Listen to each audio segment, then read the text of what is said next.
The universe is a mystery that has always puzzled mankind. How was it created? And who is responsible for creation? In Hinduism, there are many theories about how the universe was created in the earliest days. Let's explore some of them. In Hinduism, the universe is not one single entity. There are an infinite number of universes that are constantly being created and destroyed. In other words, we live in a universe that belongs to a multiverse. A universe will ultimately die, but the multiverse lives on. Lord Vishnu is a personification of this multiverse. According to Hinduism, Lord Vishnu was asleep in the cosmic ocean of all causes before the creation of the universe. His bed is a giant serpent with thousands of cobra-like hoods. The universe was created in a triad of roles: creator, maintainer, and destroyer. Lord Vishnu is the maintainer. Lord Brahma is the creator. Lord Shiva is the destroyer. The universe was created through the actions of Lord Vishnu, who slept and let a lotus bloom from his navel. The lotus stem represents the creation of the universe, while Brahma is found at the flower's center and represents the creator. The time it takes for one universe to be created and the next one to end is also the duration of one breath of Lord Vishnu. When he exhales, thousands of universes come into being and a new Brahma is born in each one. But when Lord Vishnu inhales, all universes get sucked in and Brahma dies. Lord Brahma represents the universe that we live in. He creates all life forms and is responsible for the physical world that we live in. Lord Vishnu is the personification of the eternal multiverse. He is responsible for the continuation of life in all universes. Brahma is the representation of our temporary physical universe, while Vishnu is the representation of the eternal multiverse that exists forever without any beginning or end. The current universe represented by Brahma is not permanent. In fact, it's quite temporary. Brahma only lives for 100 years and then he dies and a new universe will be born. Now, let's talk about time measurements. Brahma lives for 100 years and each year of Brahma has 360 days. And we are currently on the first day of the 51st year of his reign. There are day and night. During the day, Brahma creates life, and during the night, all life he created is absorbed back into him. Therefore, we will only be there for this day of Brahma, which is the first day of his 51st year. But don't be sad. Let me promise you that this is quite a long day. Yuga. Large units of time. Think of Yuga as a unit of time that is measured in thousands to millions of years. The Vishnu Puran, an ancient Hindu text, has details about these Yuga measurements. A Mahayuga is made up of 4 sub-yugas that are distributed in the ratio of 4:3, 3:2, 2:1. In a Mahayuga, the Kali Yuga is the shortest yuga and lasts for 432,000 solar years, followed by the Dwapar Yuga, which is twice as long as 864,000 years. Then there's Treta Yuga at 12,96,000 years, and finally the Satyuga, which is 17,28,000 years. So in all, a Mahayuga on Earth lasts for 4.32 million years. Manvantara. The next major unit of time after a Mahayuga in ancient Indian text is called Manvantara. At the beginning of a Manvantara, new life forms are created, and at the end of it, those life forms are destroyed. This is how the cycle of life goes on in the ancient Indian texts. One Manvantara is said to last for 71 Mahayuga, or 71 multiplied by 4.32 million years. This works out to be around 306.72 million years in total.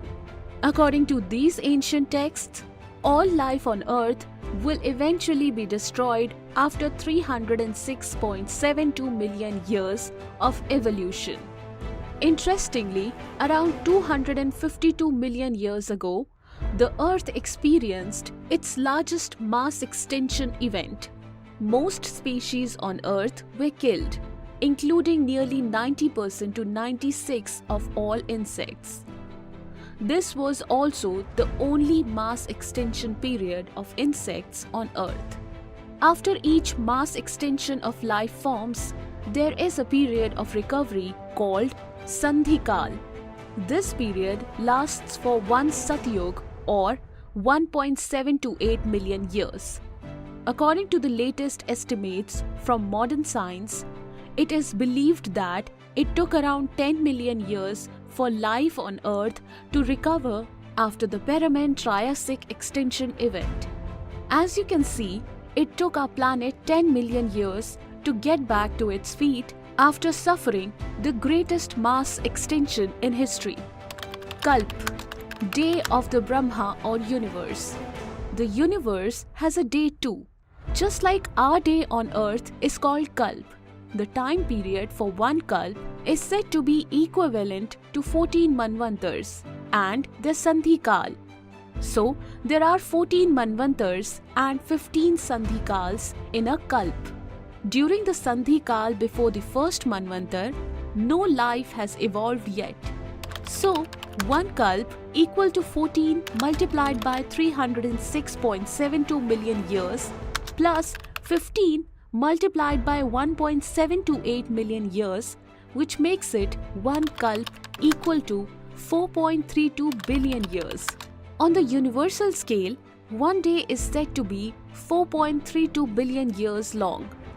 This day is divided into a period of creation, where life forms are created, and a night period during which no creation takes place. Each of these periods is also 4.32 billion years long.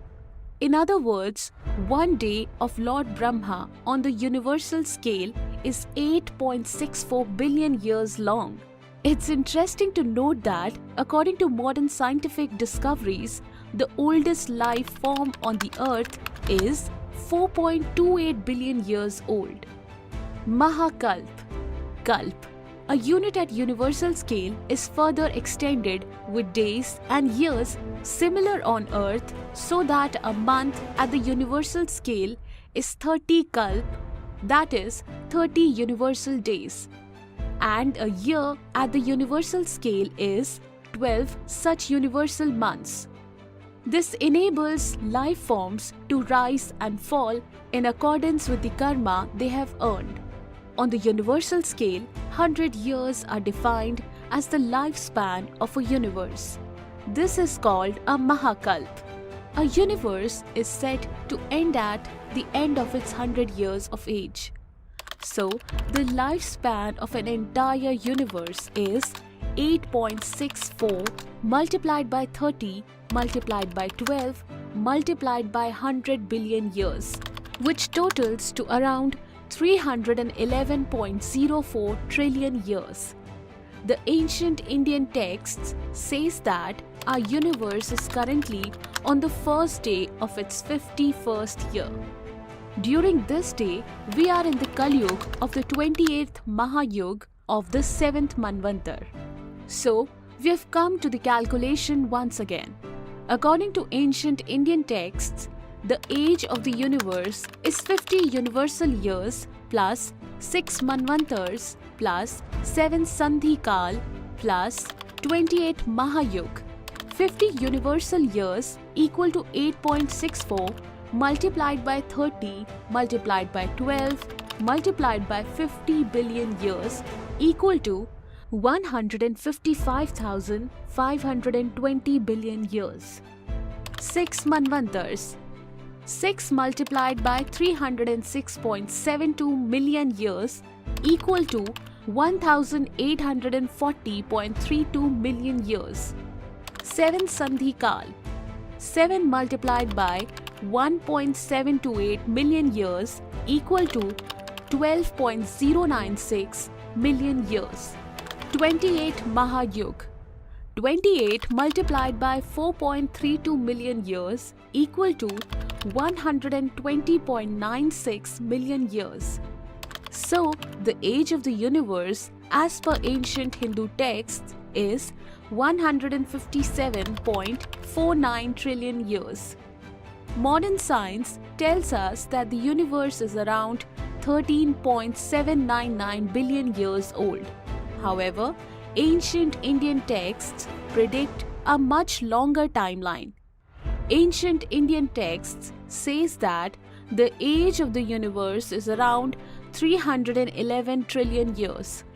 This video is only an attempt to appreciate the great scale of time on which ancient Indians were working. We do not come across any other ancient civilizations that talk in terms of billions or trillions of years of calculations with specific names given to such large periods of time. Like the famous American cosmologist Carl Sagan said in his book Cosmos, the Hindu religion is the only one of the world's great faiths dedicated to the idea that the cosmos itself undergoes an immense, indeed an infinite, number of deaths and rebirths.